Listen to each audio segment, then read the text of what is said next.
The third level एक बहुत ही interesting short story है जो रीडर्स को एक अलग ही दुनिया में ले जाती है।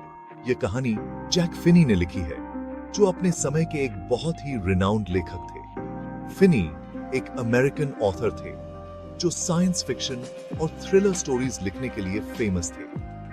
उनकी कहानियां अक्सर रीडर्स को सोचने पर मजबूर कर देती थी।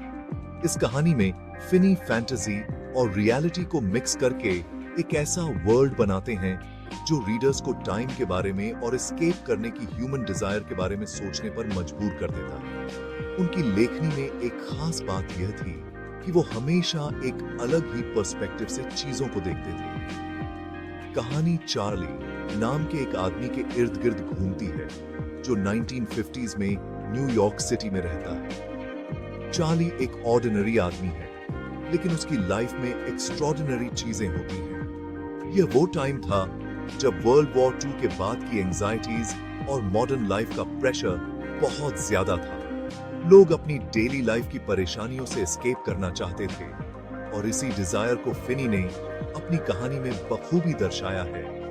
चार्ली की जर्नी हमें यह सोचने पर मजबूर करती है कि क्या सच में टाइम ट्रैवल पॉसिबल है या यह सिर्फ हमारी इमेजिनेशन का हिस्सा है।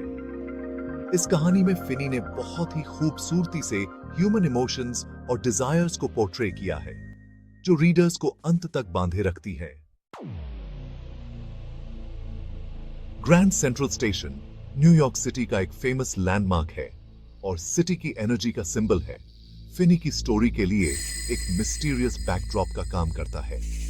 यह बस्लिंग ट्रांसपोर्टेशन हब अपने लैब्रिंथिन कॉरिडोर्स और हिडन पैसेजेस के साथ मिस्ट्री और इंट्रीग की जगह बन जाता है।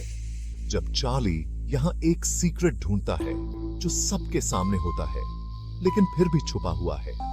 यह स्टेशन जहां अनगिनत लोग आते जाते रहते हैं, एक डिफरेंट टाइम का गेटवे बन जाता है जहां फेमिलियर और अननोन के बीच की लाइन धुंधली पड़ जाती है। चार्ली का एक्स्ट्रॉर्डिनरी सफर एक आम कम्यूट से शुरू होता है। हर दिन की तरह वो अपने काम पर जाने के लिए ट्रेन स्टेशन की भिद में खो जाता है। एक शाम ग्रैंड सेंट्रल स्टेशन के फेमिलियर मेज में घूमते हुए चार्ली को एक अजीब सी बेचैनी महसूस होती है। उसे लगता है कि आज कुछ अलग होने वाला है। वो अपने यूजुअल पाथ से हट जाता है और उसे एक ऐसी चीज दिखती है जो पहले कभी नहीं दिखी, एक कॉरिडोर जो उसे पहले कभी नहीं दिखा। ये कॉरिडोर स्टेशन के मेन एरिया से छुपा हुआ था। यह कॉरिडोर डिमली लिट और अजीब तरह से डिजर्टेड है, जैसे कि इसे बहुत समय से किसी ने यूज नहीं किया हो। चार्ली को यह सब बहुत इंट्रीगिंग लगता है। उसे एक ग्रैंड स्टेयरकेस तक ले जाता है जो स्टेशन के मॉडर्न आर्किटेक्चर के बीच बिल्कुल अलग दिखता है। यह स्टेयरकेस बहुत पुरानी और मैजेस्टिक लगती है, जैसे कि यह किसी और युग से हो। क्यूरियोसिटी से भरा हुआ चार्ली सीढ़ियों पर चढ़ने लगता है। हर कदम के साथ उसकी उत्सुकता बढ़ती जाती है। उसे लगता है कि यह स्टेयरकेस उसे किसी रहस्य की ओर ले जा रही है। उसका हार्ट एंटिसिपेशन और एप्रीहेंशन से तेजी से धड़क रहा होता है, जैसे कि उसे किसी अद्भुत चीज का सामना करने वाला हो।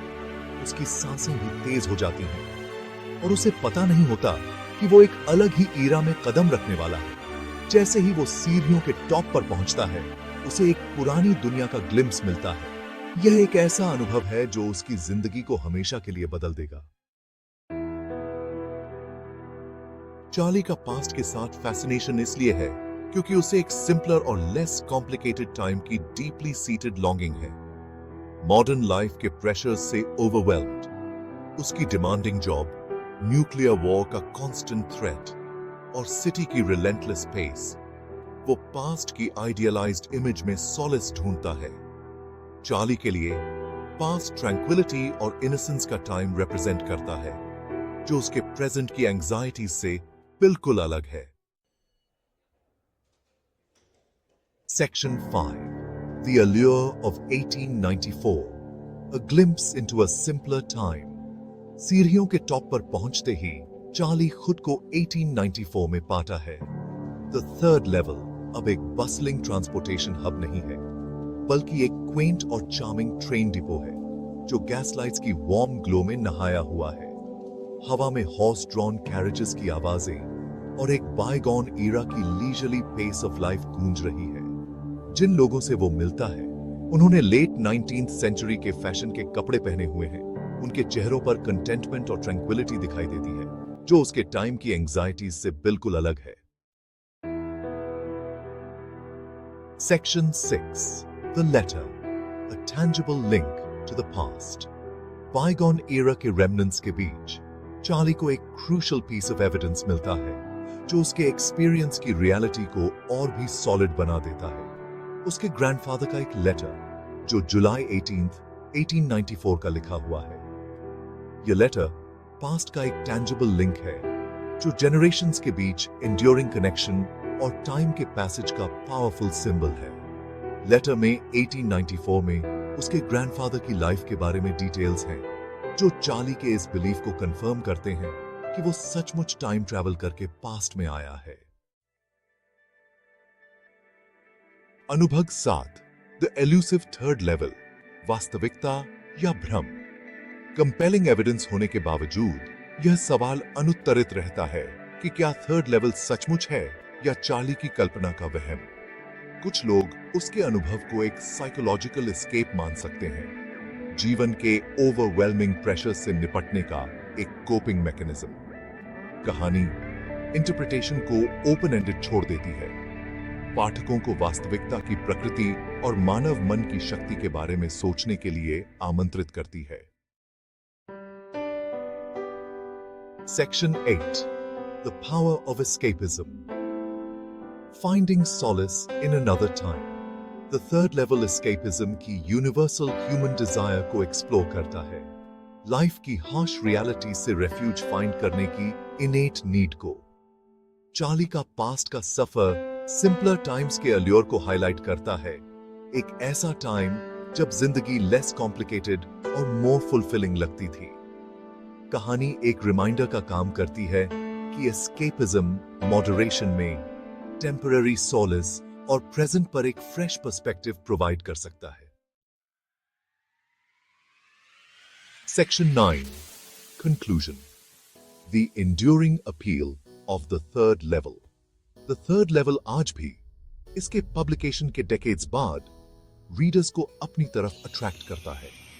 जैक फिनी की यह कहानी, जो पहली बार 1950 के दशक में प्रकाशित हुई थी, आज भी रीडर्स के दिलों में एक खास जगह रखती है।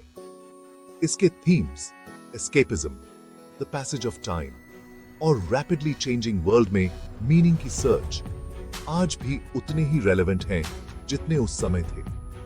जब हम इस कहानी को पढ़ते हैं तो हमें यह एहसास होता है कि समय के साथ साथ हमारी दुनिया कितनी बदल गई है, लेकिन हमारी मूलभूत इच्छाएं और चिंताएं वही रहती हैं।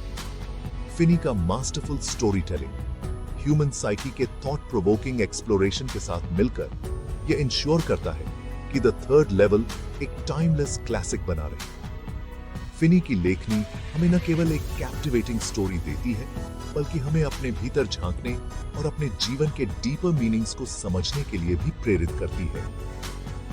कहानी का ओपन एंडिंग रीडर्स को अपने खुद के कंक्लूजन्स ड्रॉ करने के लिए इनवाइट करता है, जो इसे डिस्कशन और इंटरप्रिटेशन के लिए एक रिच टेक्स्ट बनाता है।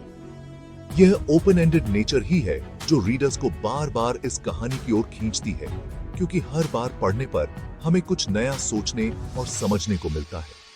Ultimately, the third level imagination की पावर और कनेक्शन की enduring human need, both to the past and to something beyond ourselves, का एक पॉइग्नेंट रिमाइंडर है।